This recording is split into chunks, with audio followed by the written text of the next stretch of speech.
Assalamualaikum warahmatullahi wabarakatuh. Selamat pagi anak-anak. Bagaimana kabarnya hari ini? Semoga selalu dalam lindungan Allah Subhanahu wa taala. Materi kita hari ini adalah menjalani hidup penuh manfaat dengan menghindari berfoya-foya, riya, sum'ah, takabur, dan hasad. Tujuan pembelajaran yang akan kita capai hari ini, peserta didik mampu menganalisis pengertian, dalil, dan contoh perilaku berfoya-foya, riya, sum'ah, takabur, dan hasad. Kemudian peserta didik mampu menganalisis manfaat dan cara menghindari perilaku berfoya-foya, riya, sum'ah, takabur, dan hasad, serta meyakini bahwa Islam melarang perilaku tercela sehingga termotivasi untuk menghindarinya. Pertanyaan pemantiknya adalah, apa yang kamu ketahui tentang akhlak mazmumah dan apa yang kamu ketahui tentang akhlak mahmudah? Bagaimana pengaruh akhlak mahmudah pada kehidupan manusia? Sedangkan materi yang akan kita bahas hari ini adalah menghindari berfoya-foya, riya, sum'ah, takabur, dan hasad. Baiklah, kita masuk ke dalam materi yang pertama, yaitu menghindari sifat berfoya-foya. Secara kodrat alamiah, manusia memiliki tabiat mencintai harta. Sedangkan Islam melarang perilaku berlebih-lebihan atau melampaui batas yang disebut dengan israf dan perilaku boros atau disebut dengan tabzir dalam membelanjakan harta. Keduanya termasuk perbuatan setan. Sebaliknya, Islam menganjurkan umatnya untuk hidup bersahaja, seimbang, proporsional. Mari kita perhatikan Quran surat Al-Isra, surat ke-17 ayat 26-27. Bismillahirrahmanirrahim. Wa atizal khurba haqqahu wal miskina wabnas sabili wala tubazir tabzira. Innal mubazzirina kanu iwanasi syayatin wa kanasi syaitanu li rabbihi kafura.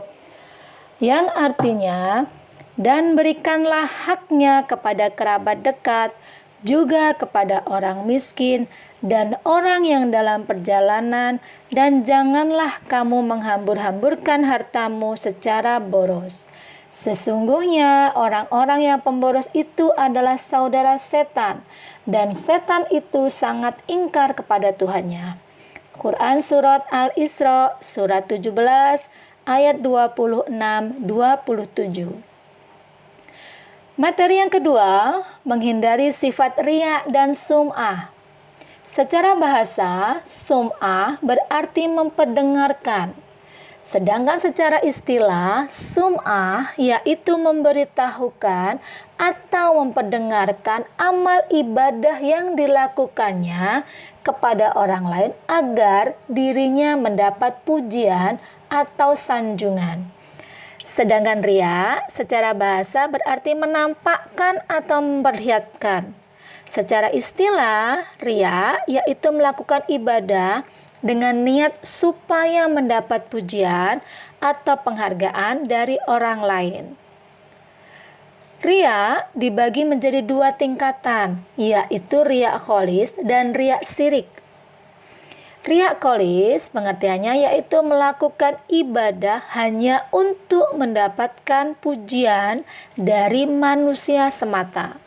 Sedangkan riya syirik yaitu melakukan suatu perbuatan karena niat menjalankan perintah Allah dan sekaligus juga karena ingin mendapatkan sanjungan dari orang lain. Perbuatan riya dan sum'ah ini merupakan penyakit hati yang merusak amal seseorang. Yang ketiga, menghindari sifat takabur. Takabur adalah sikap seseorang yang menunjukkan sifat sombong atau merasa dirinya lebih kuat, lebih hebat dibandingkan orang lain.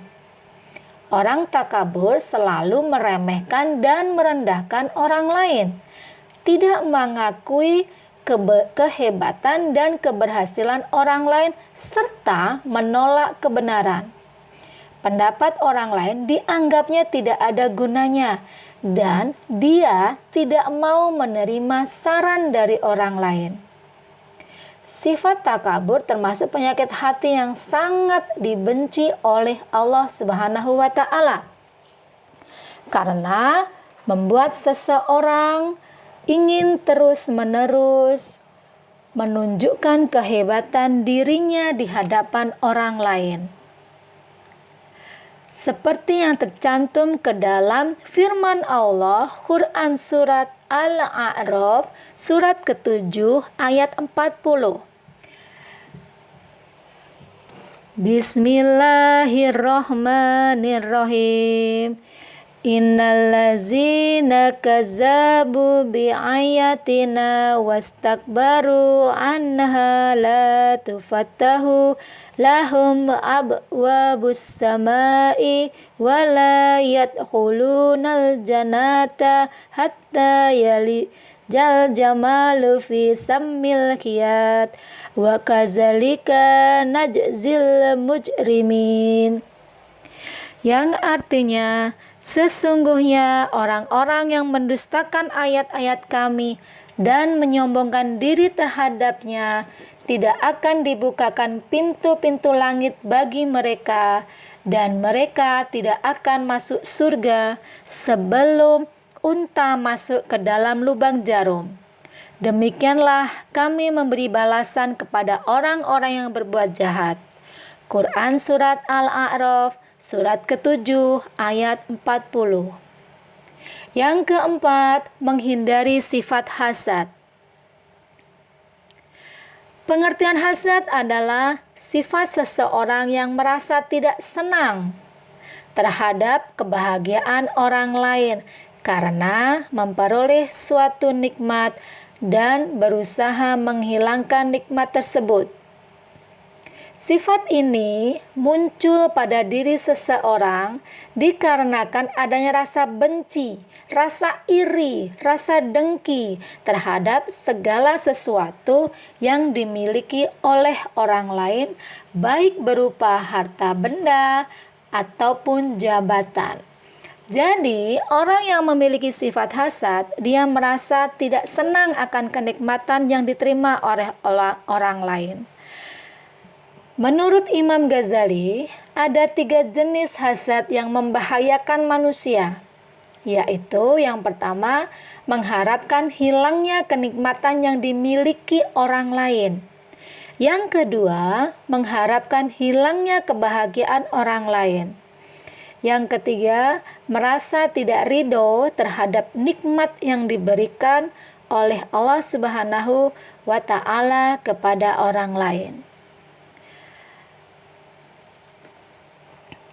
Anak-anak, dari 4 sifat mazmumah tadi, marilah kita menghindari keempatnya, karena Allah sangat membenci dengan orang-orang yang ada dalam dirinya sifat hasad, sifat foya-foya, sifat takabur, sifat sum'ah, dan sifat riya.